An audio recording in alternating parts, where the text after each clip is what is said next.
प्रिय दर्शकों नमस्कार। आज के कार्यक्रम में हम आप सभी का स्वागत करते हैं।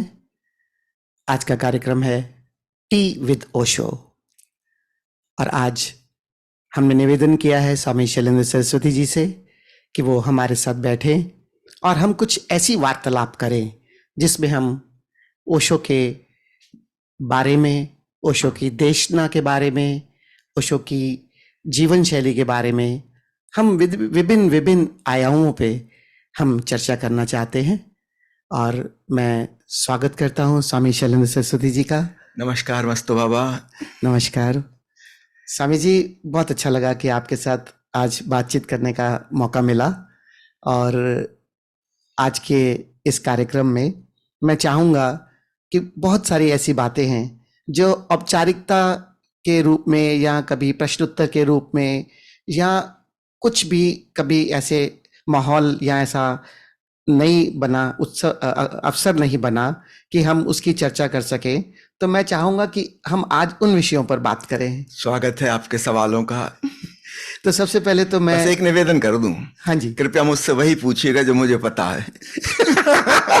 मेरी जनरल नॉलेज बहुत कम है, लगभग स्वामी जी, आप बिल्कुल स्वतंत्र महसूस करिए। जो नहीं पता होगा तो आप कह दीजिएगा कि इसका उत्तर मुझे नहीं पता, तो हम सब स्वीकार कर लेंगे। क्योंकि ये तो मुझे पता है कि जो आपको पता है वो आप पूर्णता से सत्य और जैसी वो घटना घटी है वैसा ही बताएंगे।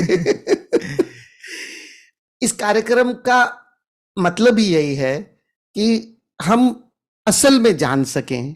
बहुत सारे ऐसे विषय हैं, उन विषयों के बारे में लोगों की गलतफहमियां हैं या हम कुछ और सोचते हैं, ओशो कुछ और कहना चाहते थे और बात का पतंगड़ जैसे कहावत है वो बन के बहुत ही मिसअंडरस्टूड किया गया है। मुझे ऐसा लगता है ऐसा सदा से होता आया है, कोई नई बात नहीं है, क्योंकि हर व्यक्ति अपने ढंग से इंटरप्रिटेशन करता है। जो कहा जाता है वह बात उस तक नहीं पहुंचती, कुछ और ही पहुंच जाता है और फिर जब वो आगे किसी और को बताता है फिर और डाइवर्शन हो जाता है, ढंग से बताएगा। यही स्वामी जी मेरा मकसद था इस कार्यक्रम का कि जो जब समय बीत जाता है नए लोग आते हैं जो उस समय किसी संत या महापुरुष के साथ उन्होंने समय नहीं बिताया होता, वो अपने मन मुताबिक उन चीजों को प्रस्तुत करते हैं। तो आपने बचपन से ही ओशो को अपने बड़े भाई के रूप में कम और गुरु के रूप में ज्यादा अनुभव किया है। जी हाँ। और आप उनके जीवन शैली को खूब अपने जीवन में ढालने का प्रयास या उनका जो मार्गदर्शन है, मैंने देखा है कि आप उस पर चलने का पूरा प्रयासरत भी रहते हैं। मैं ये तो नहीं कहूँगा कि आप उस पर चल रहे हैं, क्योंकि मैं ये कहने वाला कोई नहीं होता, क्योंकि ये आंकलन मेरा ना दायित्व है और ना ही मेरी भूमिका में आता है। लेकिन जैसा मैंने देखा है दूर से, जैसा मैंने अनुभव किया है, तो मेरा मकसद यही था कि आप जो बताएंगे वो सत्य लोगों तक पहुंच सकता है, उसे वो जान सकते हैं।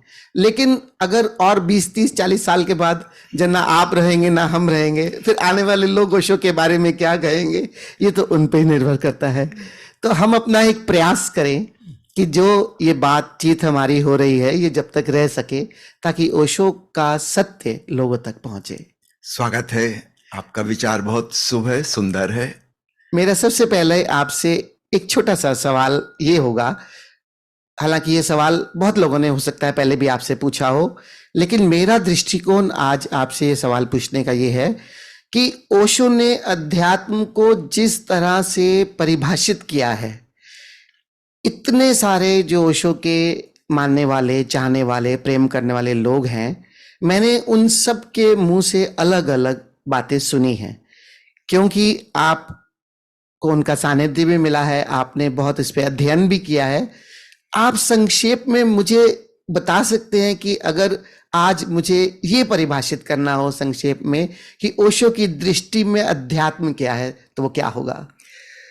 बहुत संक्षेप में स्वयं ओशो के वचन में ही मैं कहता हूं। एक अंग्रेजी प्रवचन में उन्होंने कहा है कि माई टेम्पल हैज 4 पिलर्स, मेरे मंदिर के 4 स्तंभ हैं। पहला जीवन का सम्मान, रिवरेंस फॉर द लाइफ। दूसरा ध्यान अर्थात चेतना का निखार, जितने होशपूर्ण हम हैं उससे अधिक होशपूर्ण हो जाएं, ज्यादा जागरूक होकर जिएं। तीसरा है प्रेम और प्रेम से संबंधित अन्य सद्भावनाएं, उनका विकास, उनका परिष्कार। और चौथा है ओंकार का श्रवण या अन्य अतीन्द्रिय अनुभव परमात्मा के जो होते हैं। इन 4 बातों में सारा अध्यात्म आ जाता है और इसमें जीवन के विविध आयाम भी शामिल हैं और अंतर्जगत भी शामिल है। और बीच में 2 बातें हैं जिनको ओशो ने कहा है साधन है। साध्य है परमात्मा को जानना, वो जो अतीन्द्रिय अनुभव हो रहे हैं उसको जानना। ध्यान भी एक साधन है और प्रेम भक्ति भी एक साधन है। ये दोनों साधन हैं, ये मार्ग हैं। मंजिल है परमानंद का अनुभव, सच्चिदानंद का अनुभव। तो हमारा सारा जीवन आनंदपूर्ण हो जाए, उत्सवपूर्ण हो जाए, यह उसका परम लक्ष्य है। और ये उसके 4। बहुत सुंदर ढंग से आपने परिभाषित तो किया कि उनके अध्यात्म के 4 स्तंभ हैं, लेकिन यहीं पर ही भूल हो गई।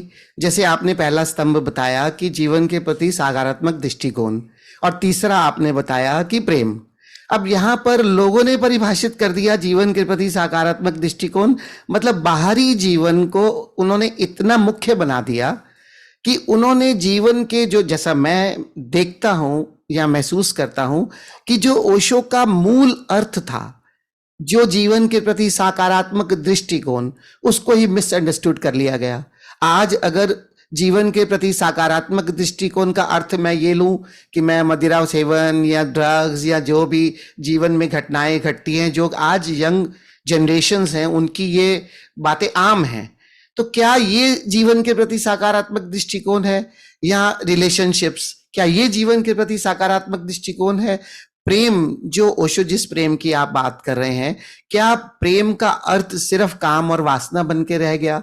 ये जो चीजें मिसअंडरस्टूड हुई हैं, मैं चाहता हूं कि आप इस पे भी थोड़ा सा प्रकाश डालें।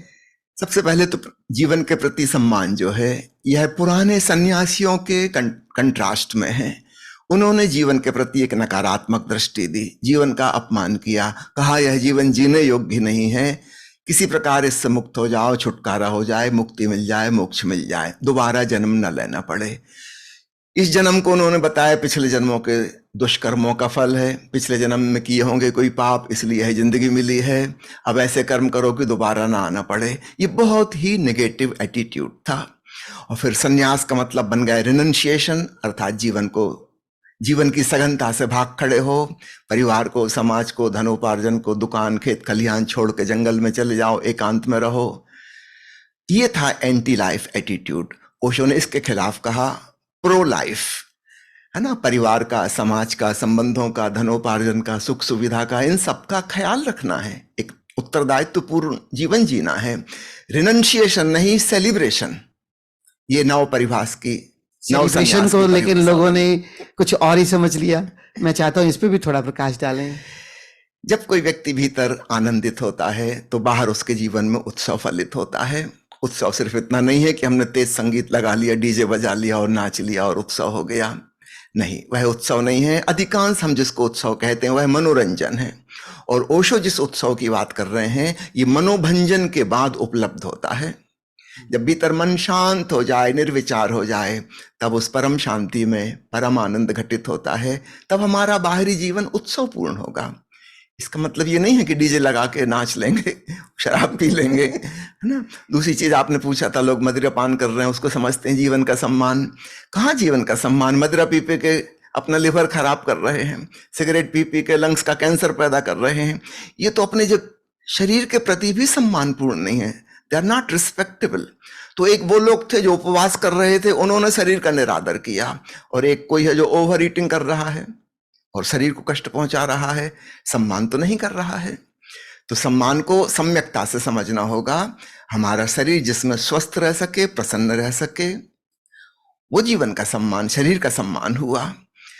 तो इसका मतलब हर चीज में जो ओशो की देशना है, मनुष्य का विवेक एक बहुत बड़ा स्थान रखता है क्या?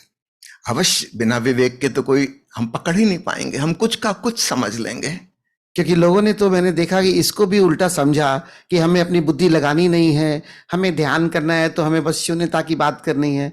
जीवन की पूर्ण दृष्टि जो आप समझा रहे हैं, जैसे जीवन के प्रति सम्मान और सकारात्मक दृष्टिकोण, तो स्वामी जी क्या थोड़ा सा इस पे बताएंगे कि जो एक इंसान परिवार में रह रहा है, वो किसी का पति है, किसी का पुत्र है, किसी का पिता भी है एक समय में, वो जीवन का सम्मान अपने इन रोल्स को निभाते हुए कैसे करे, और ओशो की ये जो पहला स्तंभ है उसमें भी अपने जीवन को थोड़ा सा मार्गदर्शन देकर चला सके।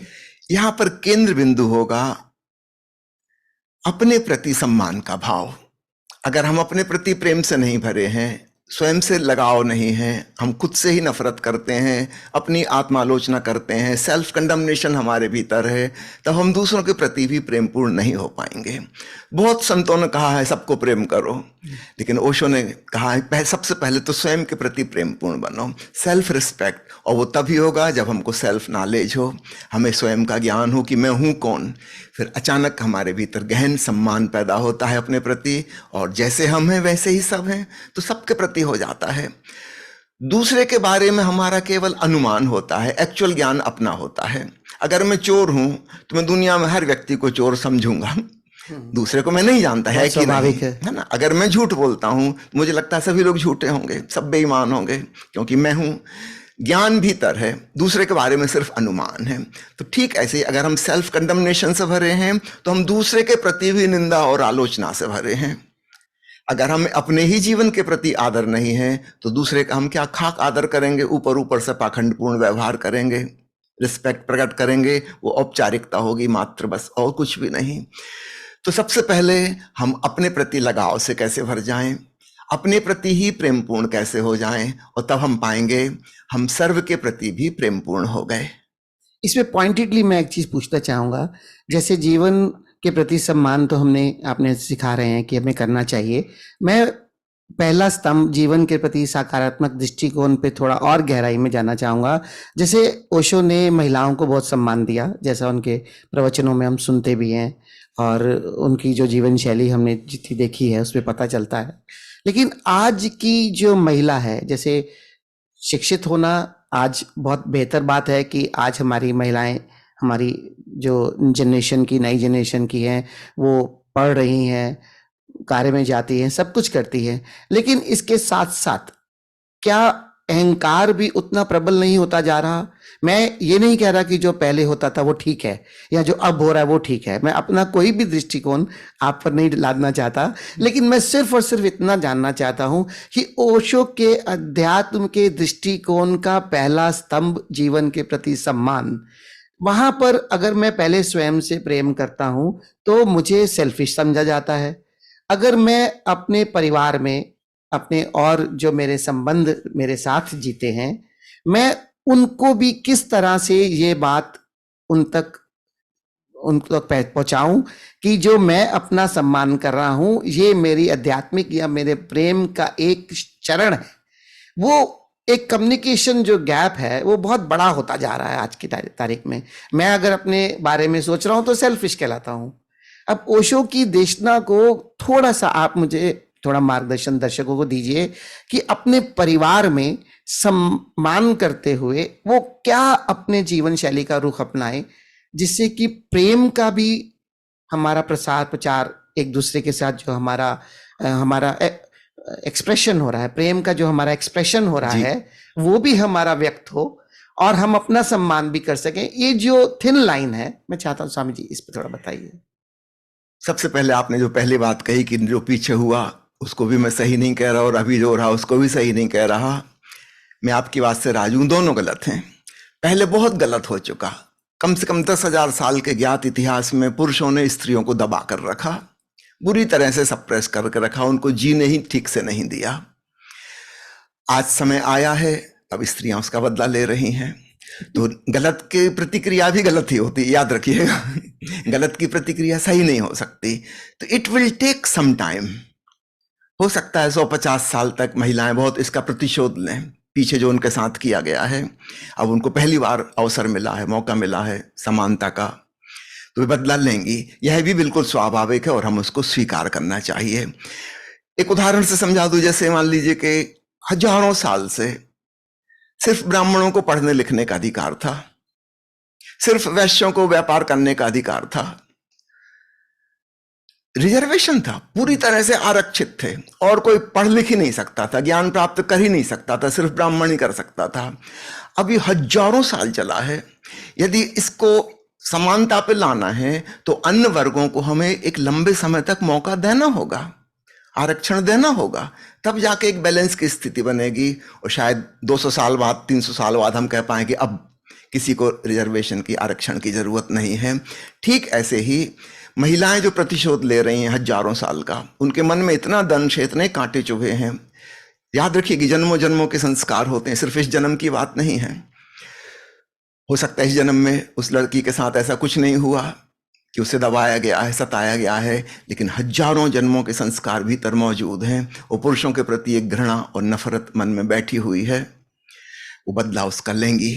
तो इसको हमें स्वीकार करना होगा कि शायद 1 सदी 2 सदी ऐसा चलेगा, फिर जाके एक संतुलन की, समता की अवस्था आएगी। तो आपका कहना है कि जो पेंडुलम का एक एक्सट्रीम पहले था, अब वो पेंडुलम का दूसरा एक्सट्रीम है, जाएगा, अब फिर मध्य में आएगा।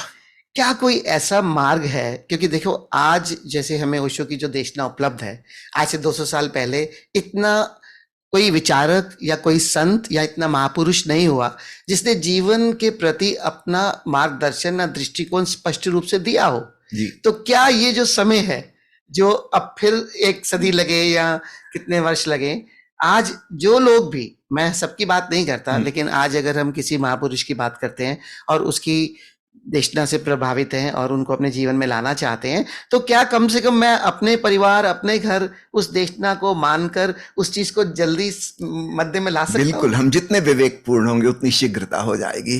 अभी मैंने जो 100-200 साल का कहा वो मैंने पूरे समाज का कहा, पूरे विश्व का कहा, उसमें तो देर लगेगी सामूहिक तल पर, लेकिन व्यक्तिगत तल पर, निजी जीवन में अभी इसी क्षण हो सकता है। अब उस पॉइंट पर आता हूं जो आपने दूसरी बात उठाई थी कि परिवार में यह कैसे संभव हो कि स्वयं का सम्मान भी रह सके, दूसरों का भी प्रेम संबंध भी बना रहे। 2 बातें याद रखिए, लव एंड फ्रीडम। हमारी जो चेतना है, आत्मा है, उसमें प्रेम की गहन चाहत है। हम चाहते हैं कि लोग मुझे प्रेम करें और मैं भी दूसरों को प्रेम कर सकूं, लेन देन दोनों हम चाहते हैं। और दूसरी चीज है स्वतंत्रता की चाहत, रिस्पेक्ट फॉर फ्रीडम। लेकिन यहां पर गलती हो जाती, हम अपनी स्वतंत्रता तो चाहते हैं, दूसरे को स्वतंत्र हम नहीं छोड़ना चाहते, उस पे हम थोपते हैं कि तुमको ऐसा होना चाहिए, वैसा होना चाहिए, वहां गलती हो जाती है। जो व्यक्ति आत्मसम्मान करेगा, अर्थात अपनी स्वतंत्रता को पसंद करता है, वह व्यक्ति दूसरे की स्वतंत्रता भी पसंद करेगा। हम उस पर थोपेंगे नहीं, जबरदस्ती नहीं करेंगे, उसकी अपनी स्वेच्छा से वह अपना जीवन जिए। तो जो डेलिकेट लाइन है डिमार्केशन की, वो यहाँ है। एक ऐसे बिंदु पर हमें जीना होगा जहां लव एंड फ्रीडम इन दोनों को समाहित कर सकें। इनमें से एक को छोड़ना बहुत आसान है ना। सन्यासी जो थक गए थे, गृहस्थ जीवन जीते जीते और संन्यास्त हो गए थे, उन्होंने अपनी स्वतंत्रता को अपनाया कि हम गुफा में जाके एकांत में स्वतंत्रता पूर्वक अपना जीवन जिएंगे, इन बंधनों में हम नहीं रहेंगे। लेकिन फिर प्रेम छूट गया, कुछ अधूरा रह गया। और जिन गृहस्थों ने चुना कि हम गृहस्थी में रहेंगे, यहीं संसार में जिएंगे, उन्होंने अपनी स्वतंत्रता खो दी। हुआ ये, पति जो है वो जोरू का गुलाम बन गया और पत्नी जो है वो चरणों की दासी बन गई। दोनों एक दूसरे के लिए बंधक बन गए, दोनों एक दूसरे के जेलर हैं और घर गृहस्थी जो पूरी जेल बन गई। पेरेंट्स मिलके बच्चों के दुश्मन हो गए, वो उनके लिए जेल खाना, कारागृह बन गए। फिर बच्चे बदला लेंगे बड़े होकर, जब उनके हाथ में ताकत आएगी वो माता पिता को सताएंगे। ऐसा सदियों सदियों से होता चला आ रहा है।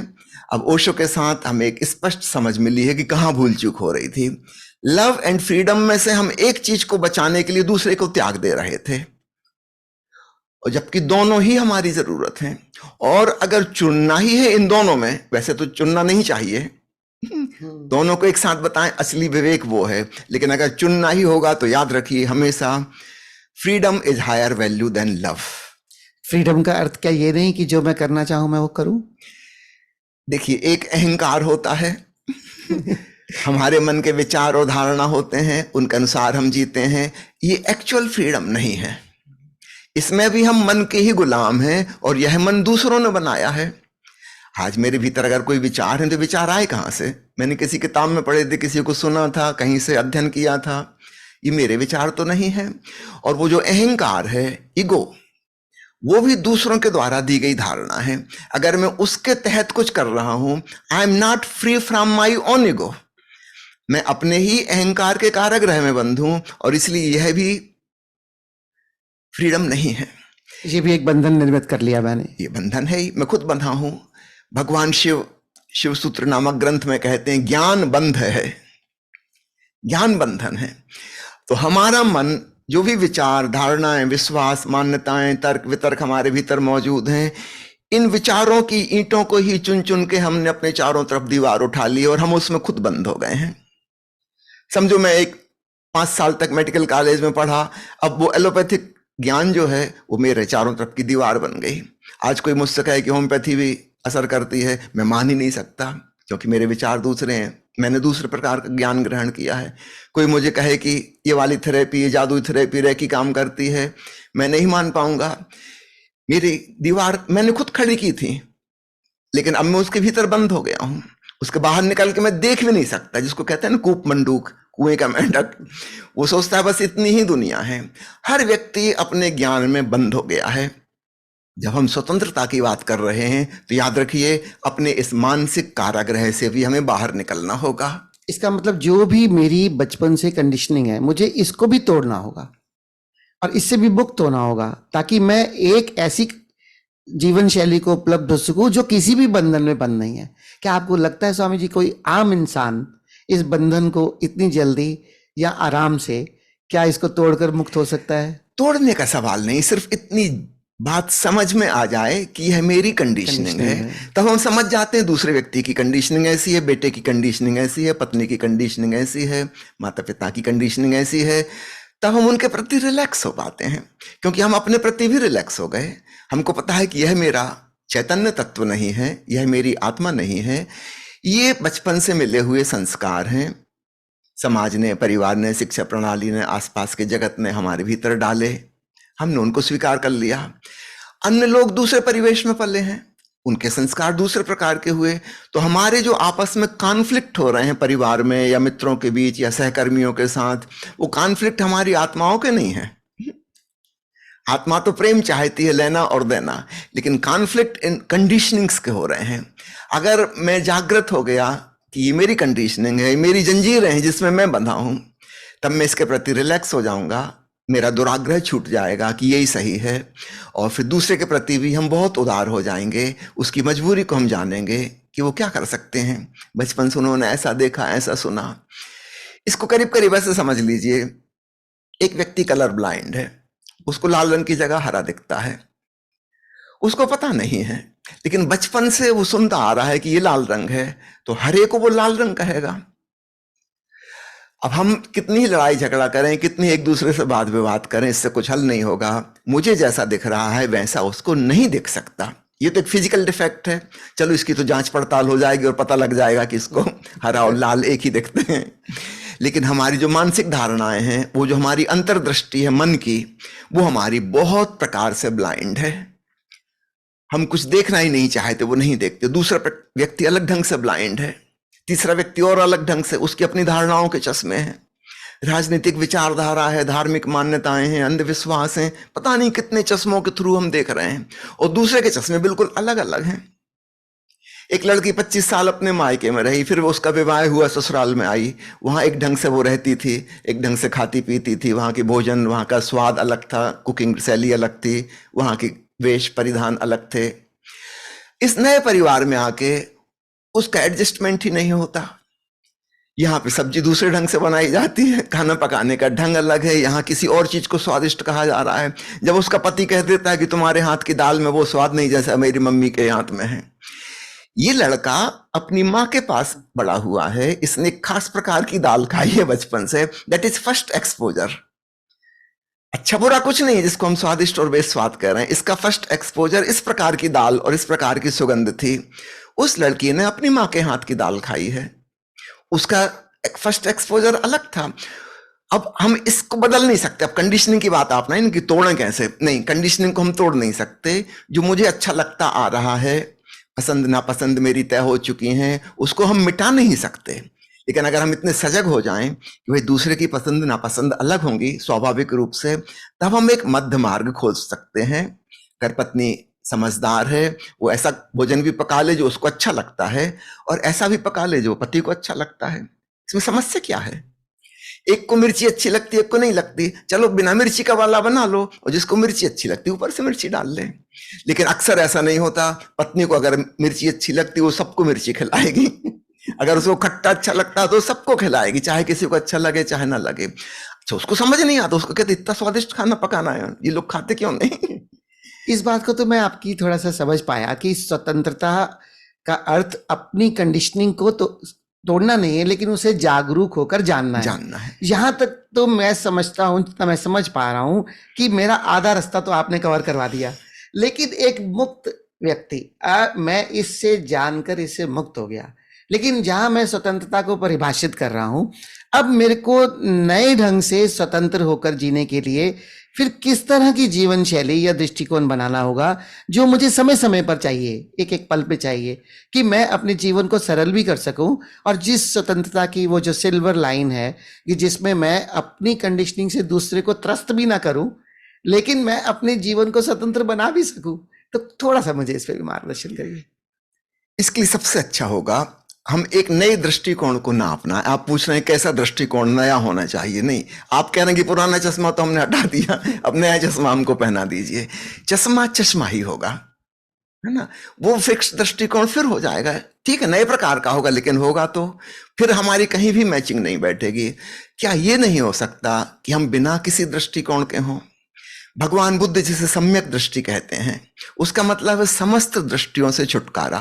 ना निगेटिव, ना पॉजिटिव, ना पास्ट की, ना वर्तमान में जो प्रचलित हैं उनमें से हम किसी को पकड़ें, कुछ भी ना पकड़ें। तब हम सरल और सहज होंगे इन द प्रेजेंट मोमेंट। जैसी सिचुएशन आएगी, जो परिस्थिति होगी हमारे भीतर से, उसका एक सहज स्पॉन्टेनियस रिस्पांस आएगा। तब हम पाएंगे हम अपने बंधनों से भी मुक्त हो गए, और दूसरों के ऊपर भी हम बंधन नहीं थोप रहे, और उनके बंधनों को हम एक सहानुभूति पूर्वक विथ सिंपैथी समझ रहे हैं कि ये व्यक्ति ऐसा व्यवहार क्यों करता है, कि यह इस प्रकार की बात क्यों करता है। तब हम नाराज नहीं होंगे उन पर भी। तो हमारी स्वतंत्रता, हम उसको तो स्वतंत्र नहीं कर सकते, वो तो स्वयं ही कर सकता है अपने आप, लेकिन हम उसके बंधनों को समझ के खूब रिलैक्स हो जाएंगे, विश्राम पूर्ण हो हम जाएंगे, उसका भी सम्मान कर पाएंगे, तभी कर पाएंगे। इसका मुझे एक छोटी सी घटना याद आ रही है, वो आपसे जरूर कहूं। जरूर। अमेरिका के एक बहुत प्रसिद्ध लेखक ने लिखा है कि उसकी पत्नी जिद करती थी एक खास कंपनी से बर्तन खरीदना है हमेशा। यद्यपि वो लोग जहां रहते थे उस कंपनी का आउटलेट काफी दूर था, तो बहुत लंबी ड्राइव करके जाना पड़ता था, लेकिन किचन का सारा सामान वो वहीं से बुलवाती थी। इस बात पे कई बार झगड़ा हो चुके थे कि हमारे गांव में पास में दूसरी दुकानें हैं, वहां चीजें मिल रही हैं और शायद इससे भी अच्छी मिल रही हैं, लेकिन वो कहती थी नहीं, सामान तो उसी कंपनी का लाना है। खैर, धीरे धीरे पति ने विवाद करना छोड़ दिया था कि ये नहीं मानेगी, लेकिन हमेशा उसको आश्चर्य होता था कि कैसी औरत है, मेरे को जबरदस्ती तंग करती है, उतनी दूर दूर सामान लेने जाना पड़ता है, खुद भी ड्राइविंग करके जाती, लेकिन लाती वो इस कंपनी का सामान है।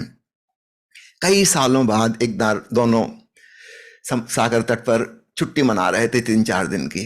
ऐसी बातचीत करते करते करते पत्नी को बचपन की कोई बातें याद आ गई, और उसने कहा कि सेकेंड वर्ल्ड वार में हमारे परिवार की आर्थिक स्थिति बहुत खराब हो गई थी, पिताजी की नौकरी भी चली गई थी, उस समय बड़ी बेरोजगारी हो गई थी, सारे नौकरियां खत्म हो रही थी, व्यापार खत्म हो रहे थे, और बहुत मुश्किल हो गई थी, घर में खाने पीने की भी मुश्किल हो गई थी।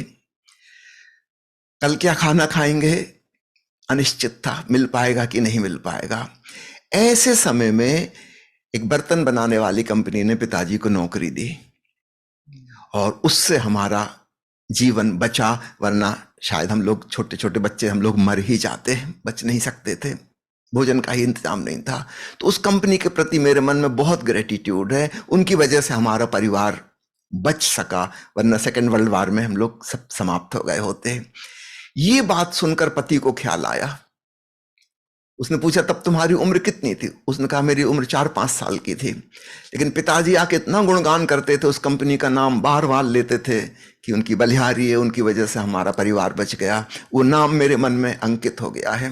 तब पति को समझ में आया कि ये महिला जिद क्यों करती है।